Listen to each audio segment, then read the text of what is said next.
పనిని తలపెట్టాం, ఉద్యోగం పెళ్లి సంబంధమే కాదు, ఆస్తులు కొంటున్నాం, ఈ నిజమే కొనేస్తాం, ఈ షేర్లో పెడుతూ ఉంటారు చాలామంది. దృష్టి ఉండదండి. ఇది పెరిగింది పెట్టేయి, అది తరిగింది అమ్మేయి, అంతే. ఇంకా ఈ పెరిగినప్పుడల్లా ఏదో పెట్టేసి తరిగినప్పుడల్లా అమ్మేసేవాళ్ళు ఒక ఏడాది అయ్యాక లెక్క చూసుకోండి, ఓ 10-15 లక్షలు సురమిద్రమారమణ గోవింద అయిపోయి ఉంటాయి.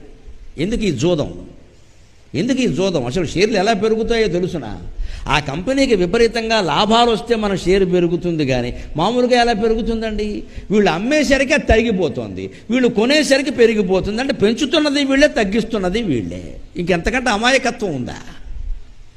అసలు వాడు జోలికే వెళ్ళకూడదు. ఒకవేళ పెడితే ఒక పద్ధతిగా ఎప్పుడు షేర్లో పెట్టే విధానం కూడా ఉంది. సిప్ అంటారు, సిస్టమేటిక్ ఇన్వెస్ట్మెంట్ ప్లాన్.